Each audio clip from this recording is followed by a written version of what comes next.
माता लक्ष्मी मुझे कुछ भी कह ले, मैं नहीं मानूंगा, क्योंकि भगवान ने मुझे वचन दिया है। इसीलिए कहते हैं कि मैंने इनके मर्म को, क्योंकि इनके मर्म को ब्रह्मा विष्णु महेश ये भी नहीं जानते।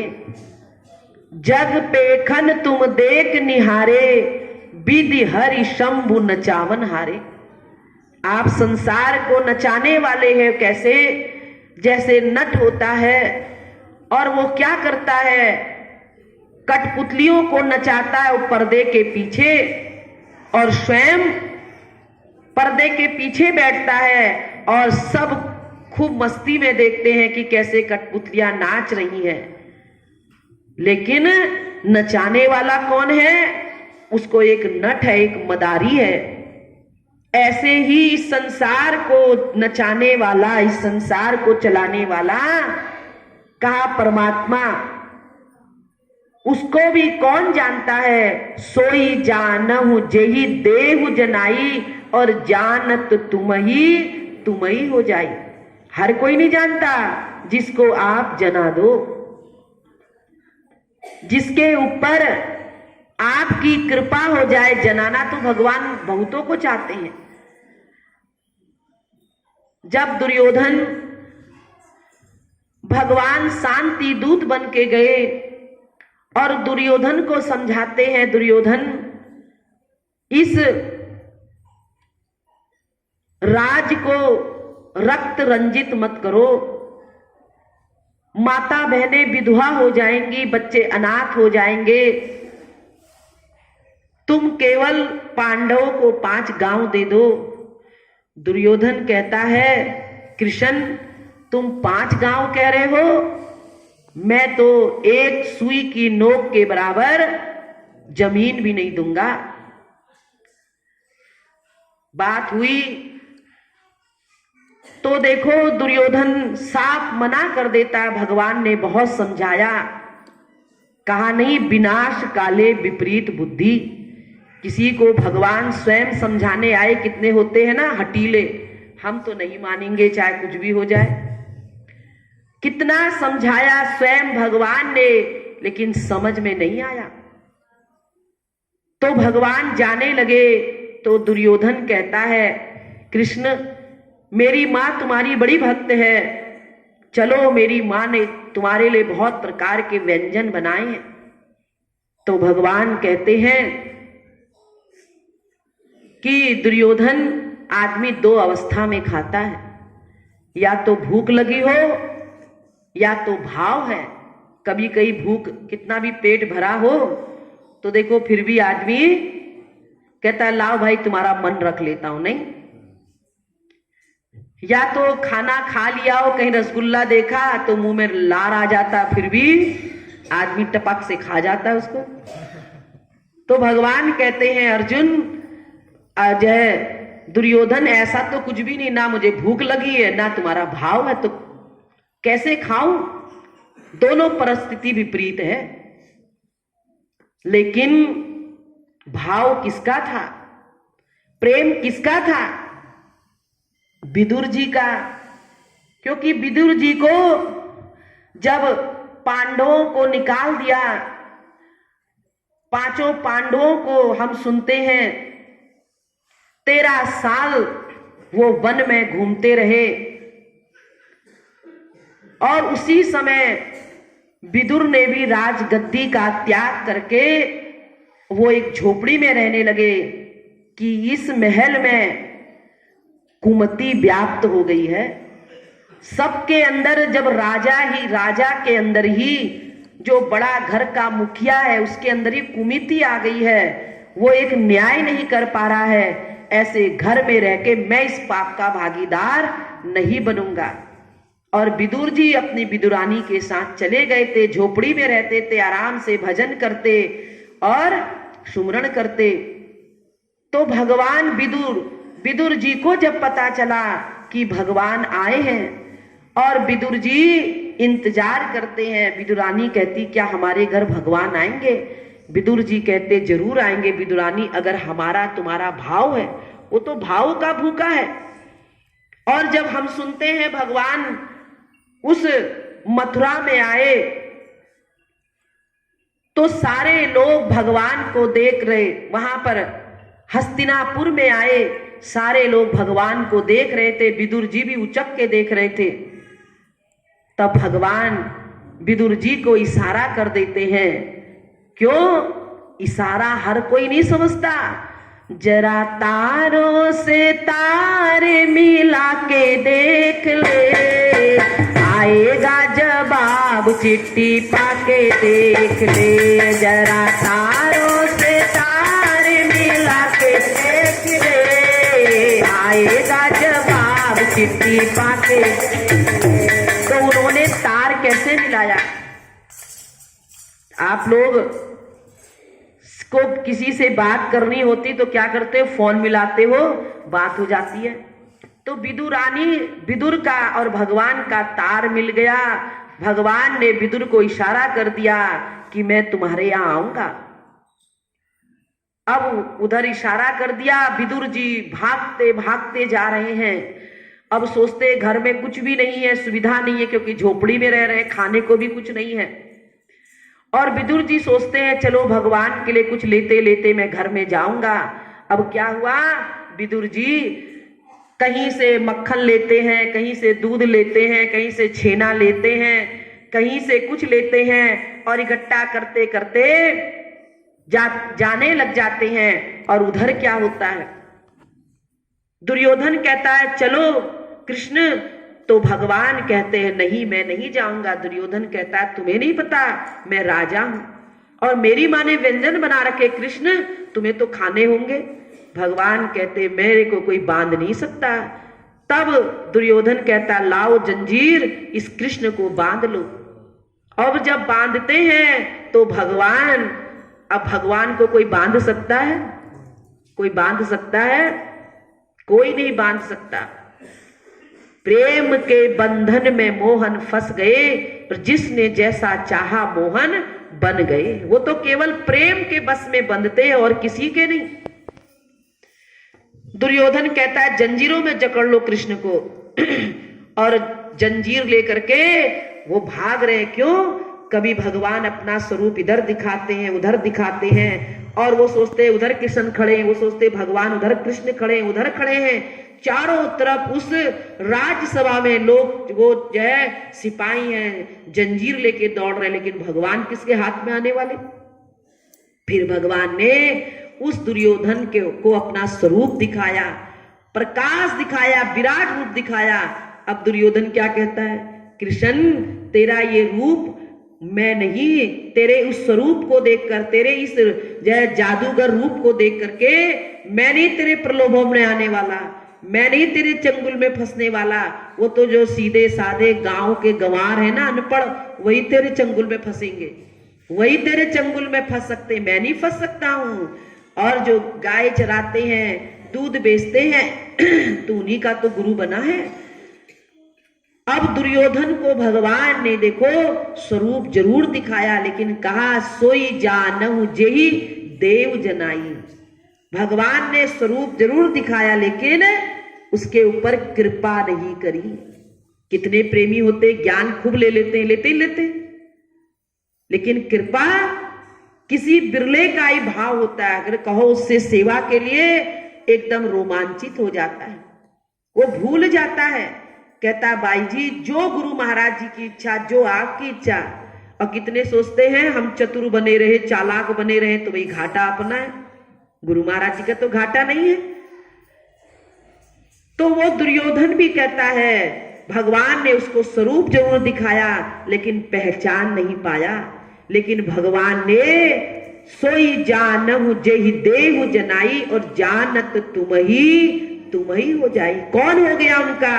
भगवान ने द्रौपदी को, भगवान ने नरसी को, भगवान ने सुतीक्षण को, भगवान ने भिलनी को, भगवान ने अर्जुन को, जो अर्जुन कहता था ये मेरे यह संबंधी हैं, साले हैं, मित्र हैं। लेकिन जब भगवान के स्वरूप को देखा तो क्या करने लगा, त्वमादि देव पुरुषम पुराणम तमश्च विश्वस्य परम निधानम। भगवान के चरणों में गिर गया। इसीलिए कहा प्रभु वही केवट कह रहा है, आपको वही जान सकता है प्रभु, सोई जानहु जेहि देहु जनाई। अब कौन? अब भगवान निकल आए और उधर भगवान कहाँ जाते हैं? जहां विदुरानी स्नान कर रही है और विदुर जी सारा राशन पानी, कहीं दूध कहीं कुछ ला करके इकट्ठा करके रास्ते से आ रहे फटाफट, और उधर भगवान फटाफट पहुंच गए दरवाजे पे। विदुरानी आवाज सुनती, कौन हो? तो कहा मैं कृष्ण हूं। जब सुना मैं कृष्ण हूं, भूल गई, सब कुछ भूल गई और दौड़ करके जिस अवस्था में थी, स्नान कर रही थी, उसी अवस्था में दौड़ लगा देती है, दरवाजा खोलती है। जब भगवान ने देखा, अपनी पीताम्बरी उस विदुरानी के ऊपर डाल दी और कहती है कन्हैया तुम आ गए, मुझ गरीब के यहाँ तुम आ गए। और फटाफट और भगवान आते ही कहते हैं कि मैया मुझे भूख लगी है, बुआ जी मुझे भूख लगी है। तो वो कहती क्या है? और वहीं पर केला रखा था, क्योंकि अगले दिन विदुरानी जी का व्रत था। केले का पूरा वो होता है, क्या बोलते हैं, पूरा केले का एक घाण जैसी थी, डंडा पूरा था, और उठा के लाई और द्रौपदी विदुरानी खिला रही है। भगवान प्रेम से खा रहे हैं, इतना खा रहे हैं, ऐसे खा रहे, ना खिलाने वाले को होश ना खाने वाले को होश। अब क्या हुआ, उतने में विदुर जी फटाफट आ रहे दौड़ के, भगवान पहुंचने वाले और दूर से चिल्लाते हैं विदुरानी भगवान आने वाले हैं। और जब दरवाजा खोला, खटखटाया, कहा विदुरानी दरवाजा खोलो, भगवान आने वाले हैं। तो विदुरानी जब दरवाजा खोलती है और विदुर जी देखते हैं, कहती है विदुरानी कहती भगवान तो कब से बैठे हैं, अरे विदुरानी तू किस अवस्था में है और भगवान को तू क्या खिला रही है? तब विदुर जी माफी मांगते हैं और कहते हैं प्रभु माफ कर दो, मेरी विदुरानी इतनी पगली है, आपके प्रेम में भूल गई, आपको तो ये छिलका खिला रही है और गुदा नीचे डाल रही है। तब विदुर जी उठा के गुदा खिलाते हैं, और जब गुदा भगवान एक खाते हैं और दूसरा कहते विदुर जी पेट भर गया। कहा कि विदुर वो स्वाद नहीं आ रहा। आज हरि आए विदुर घर पावना, आज हरि आए विदुर पावना। विदुर नहीं विदुरानी घर थी, विदुर नहीं विदुरानी घर थी। आज हरि आए विदुर घर पावना, आज हरि आए विदुर घर पावना, आज हरि आए विदुर घर, आज हरि आए विदुर घर। तो देखो भगवान पाहुना मतलब मेहमान, और विदुरानी जब कहती है प्रभु मैं तो भूल गई, तो भगवान कहते हैं कि विदुर जी आपने अब कहा कि ये छिलके खिलाए, मुझे तो पता ही नहीं, और ना विदुरानी को। तो भगवान कहते हैं भाव का भूखा हूं मैं, बस भाव ही एक सार है। भाव का भूखा हूं मैं, बस भाव ही एक सार है। भाव बिन सर्वस्व भी दे मैं कभी लेता नहीं। भाव बिन सर्वस्व दे तो मैं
भाव का भूखा हूं, मैं तो प्रेम के बंधन में बंधा, जिसने जैसा चाहा वैसा बन गया।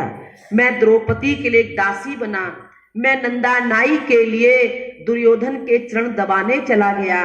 भाव जिसके अंदर जैसा था मैं वैसा बन गया। देखो, हम जब कलकत्ता में थे तो ये बात हो गई 27-28 साल, तो वहां जैसे सीधा लाते हो आप लोग, तो प्रोग्राम वहां हर साल होता है कलकत्ता के अंदर। तो श्री गुरु महाराज जी का प्रोग्राम था, तो एक बहन आई और अजय चावल लेके आई। सैला चावल वहां बहुत चलता है, वहां लोग सैला चावल खाते हैं, और ऐसा बनता है ना, कुकर में डाल दो और जब कुकर खोलो तो इतनी उसमें महक आती है कि मत पूछो, इतनी उसमें महक आती है। तो वो सैला चावल लाई और बोली स्पेशल, बोली भाई जी आप ये चावल महाराज जी के लिए बना देना। तो हमने कहा ठीक है। तो हमने वो चावल उठा करके जो है साफ सुथ करवा रहे थे। तो ये बात हो गई 1 महीना पहले की बात, जो चावल लेके आई थी। तो हमने वो क्या किया, चावल साफ करा रहे थे, वो चावल एक कोने में रख दिया और सारे चावल साफ कराए, और सब हमने कहीं भंडारे में देना था, कहीं देना था, रोज बन रहा था आश्रम में। अब जो है 15-20 दिन पहले की बात थी, 15 दिन। तो हमने कहा चावल सब बना दो। तो अब हुआ क्या कि वो चावल ऐसे ही रखे थे, वो जो बहन लेकर के आई थी। तो जब प्रोग्राम हुआ, श्री गुरु महाराज जी आए, पूरा दिव्य परिवार आया, तो ऊपर रसोई में खाना बना, नीचे की रसोई में भी खाना बना। और हुआ क्या कि चावल उसी समय सब चावल बन गए। तो नीचे से कौन लाए, किसी से कहा, तो हमने कहा यही चावल पड़े, इसी चावल को बना दो। तो वो चावल बना दिए, वो चावल बन के तैयार हो गए। उस ऊपर से रसोईया आया, महाराज जी का जो अरविंद भाई थे, आए, फटाफट कहा भाई जी चावल बना है। मैंने कहा भैया चावल तो बना है, पर वो तो ऐसा ही चावल है, बड़ा महकता है। वो तो कहा जैसा भी चावल बना है आप दे दो। हमने कहा नहीं नहीं कोई बात नहीं, मैं बनाती हूँ, आप जाओ जब तक का ऊपर दूसरा चावल। तो वो गया, महाराज जी भोजन कर रहे थे। तो महाराज जी ने कहा भाई जी को बोलना जो चावल बना वही चावल मुझे ला करके दे। तो वो दौड़ता है, कहा भाई जी आप मुझे भी डांट खिलाओगे, खुद भी डांट खाओगे, आप जो बना दो ना। और उसने क्या किया ना, कुकर फटाफट खोला और ले गया प्लेट में ले जा करके, और महाराज जी ने उस जो है चावल को खा लिया। अब वो नीचे जब प्रोग्राम खत्म हो गया तो मेरे को बोला, मैंने कहा अरविंद भैया इतनी क्या जल्दी मची थी, मैं बना रही, तुमने कैसे चावल खिला दिए मालिक को। मैं गुस्सा कर रही थी। कह रहा भाई जी ये बात ना तुमको पता ना हमको पता है, पहले ये बताओ वो चावल आए कहाँ से। तब मैंने कहा अरे एक बहन थी, वो मेरे को बोल रही थी भाई जी ये चावल आप मालिक को जरूर खिलाना। तो हमने कहा अरे उसकी भावना थी। तो महाराज जी तो हमने कहा वैसे भी चावल नहीं खाते, थोड़े से खाते हैं, लेकिन वो पूरी प्लेट गुरु महाराज जी ने उसके चावल की खा लिया। और वास्तव में उसकी भावना भी कैसी होती थी, हम उसके घर में जाते थे, महाराज जी का कैलेंडर और चीटी लगी हुई है। हम कहे कि तुमने ये क्या कर रखा है, तो उसका पति कहता मैं इसको समझा के परेशान हो गया भाई जी, मैं कितने महाराज जी का फोटो ले गया, ये चाय भी पिएगी तो पहले गुरु महाराज जी को पूरा चाय पिलाएगी, उसमें पूरा उड़ेली देगी, ये कुछ भी खाएगी तो पहले गुरु महाराज जी के फोटो में चपका देगी मुंह में। मैं कहता हूँ दूर से। तो देखो हमने कहा वास्तव में जाकी रही भावना, भगवान वास्तव में भाव के भूखे हैं। और गुरु महाराज जी को किसी से मतलब नहीं, केवल जिस भक्त के अंदर भाव होता है, जिस भक्त के अंदर प्रेम होता है, और गुरु महाराज जी उसी भाव को और प्रेम को वो स्वीकार करते हैं। लेकिन बशर्ते उस भाव में हमारे अंदर कमी नहीं आनी चाहिए।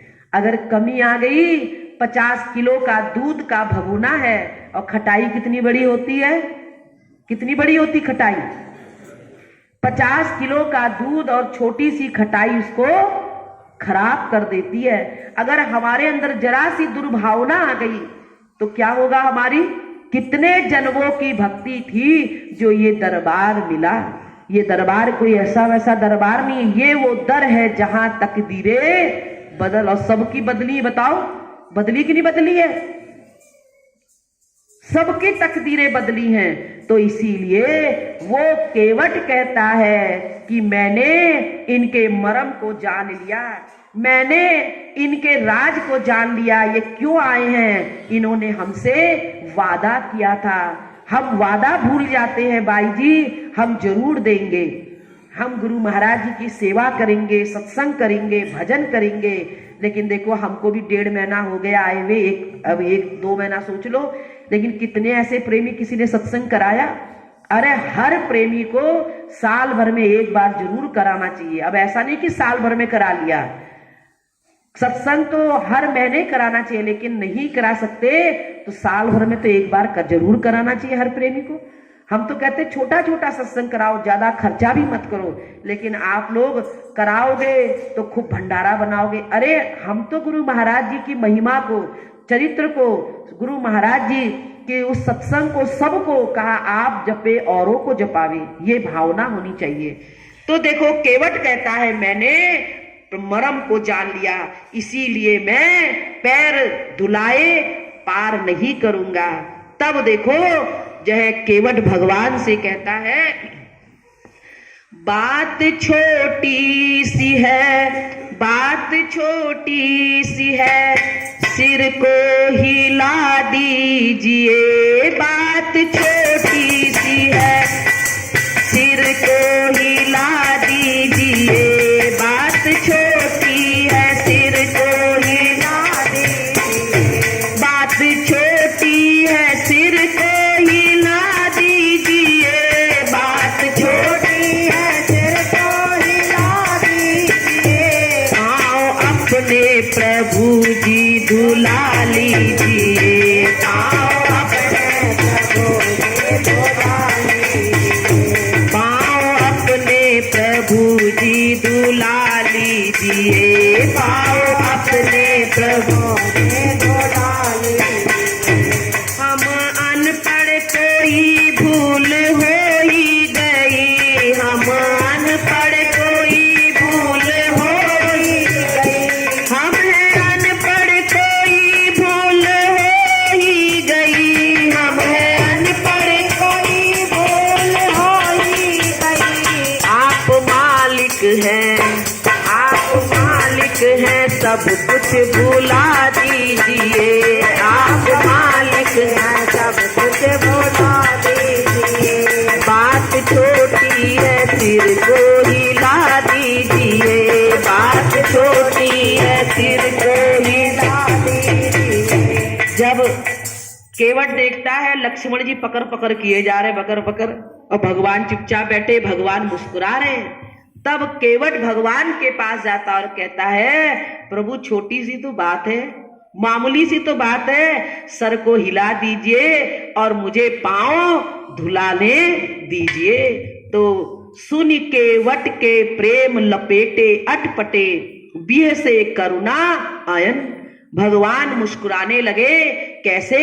जैसे बच्चा होता ना आपका, तोतली भाषा में बोलता है ना, आप और उसकी बात तोतली भाषा सुनने को कितने उकसाते नहीं हो, अच्छा और बताओ और बताओ, और आप मुस्कुराते रहते हो, वो बोलता रहता पापा ऐसा हुआ वैसा हुआ ना, आप तोतली भाषा में बच्चा बोलता कैसे मुस्कुराते हो, ऐसे भगवान भी केवट के उस तोतली भाषा को, अटपटी भाषा को, प्रेम लपेटी भाषा को सुन के मुस्कुराने लगे। और क्या कहते हैं कि सोई करऊ जेही नाव चढ़ाई, केवट जाओ तुम वही करो जिससे तुम्हारी नाव पार जाना चाहती है। अब केवट को पूरा पावर मिल गया, अब पावर मिल गया। अब जैसे आप लोग को भी पावर दे रखा, मानव सेवा दल को बड़ा पावर दे रखा है, और सारा पावर किस पे यूज करते हो? साधु महात्माओं पे। हमसे पूछ के नहीं किया, ये नहीं किया, है ना। अब पावर आप लोग को मिल गया, तो भगवान ने केवट को भी पावर दे दिया। अब केवट कहता अब लो, अब बताता हूं लक्ष्मण, तुमको भी बताता हूं, सीता जी तुमको भी बताता हूं। अब भगवान बैठ गए नाव में, और केवट क्या कर रहा है? पानी कटौवत भरी ले आवा। वो पानी भी किसमें लाया? लकड़ी के बर्तन में। सोचा कोई और बर्तन लाऊंगा और नारी बन जाएगी, एक तो घर में उसको रोजी रोटी खिलाना मुश्किल हो रहा, दूसरी आ जाएगी वो तो मेरे सर के बाल नोचेगी। अब वो क्या करता है? केवट भगवान के चरणों को धोता है और चरणामृत पान करता है। अब क्या कहता है? भगवान कहते हो गया? कहता नहीं प्रभु, अरे मैं बूढ़ा हो गया हूं, और इसीलिए मेरे बच्चे भी धोना चाहते हैं, नहीं तो वो कहेंगे तुम तो बड़े स्वार्थी हो। तो भगवान कहते लाओ भाई बच्चों को ले आओ। अब बच्चे भी चरण धोते, भगवान कहते अब हो गया। कहा नहीं, कहा अरे ये जो मेरे गांव वाले मुझे जीने नहीं देंगे, तुम तो चले जाओगे प्रभु, ये कहेंगे तुमने तो मौका उठा लिया और मुझे नहीं मौके से लाभ प्राप्त करने दिया। तो कहा कि नहीं नहीं। तो भगवान कहते चलो गांव वाले भी सब बारी बारी से धोते हैं। अब क्या हुआ, अब तो लक्ष्मण जी को बड़ा क्रोध आया और लक्ष्मण जी कहते निकालो बाण, आज इसको यही मार देता हूं। लेकिन केवट कहते हैं पद कमल धोई चढ़ाई, नाव न नाथ उतराई चहूं, बरु तीर मारे हूं लखन मोही, लेकिन जब पाव न पाए पखारे हूं। कहते आ लक्ष्मण जी चाहे तीर मार दो, मुझे मौका लगा है।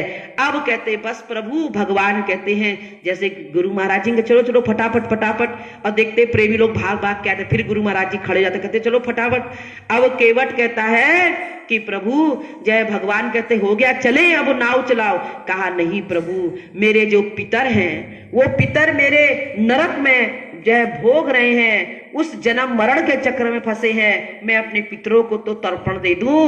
भगवान कहते ठीक है। फिर लाया पानी गंगा जल, भगवान के चरणों को धोया, अपने पितरों को तर्पण दिया। अब केवट भगवान कहते अब तो चले भैया।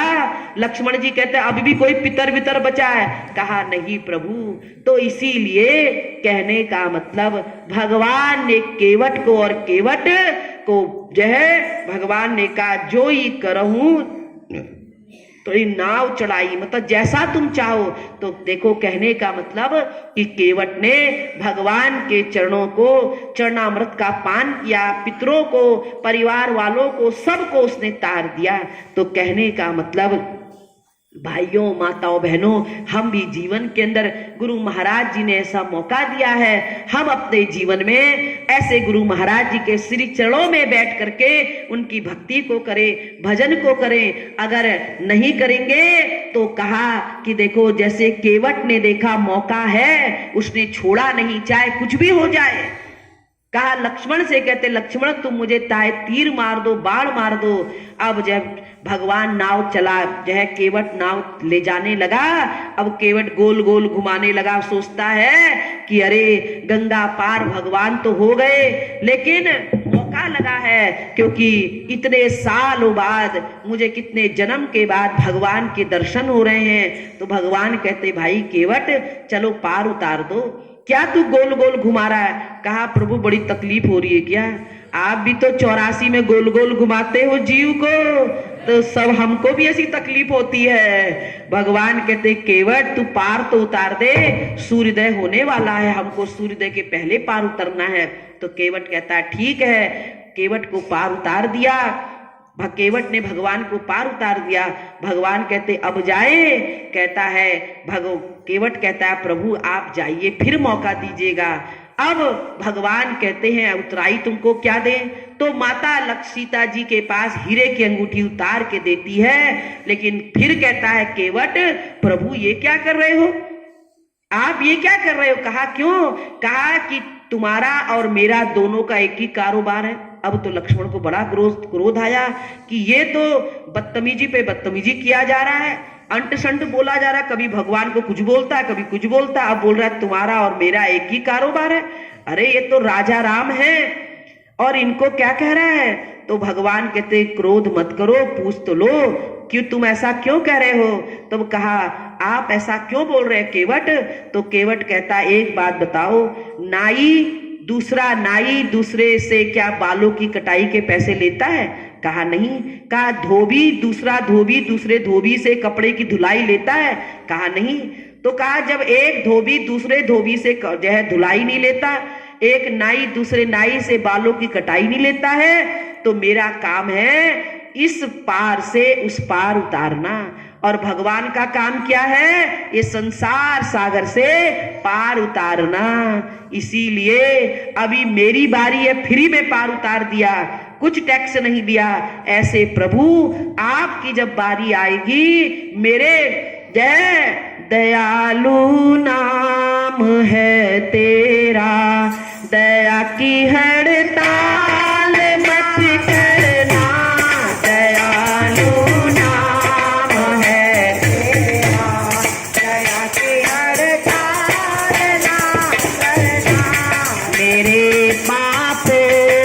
सतगुरु जी, मेरे पापों की सतगुरु जी, कभी पर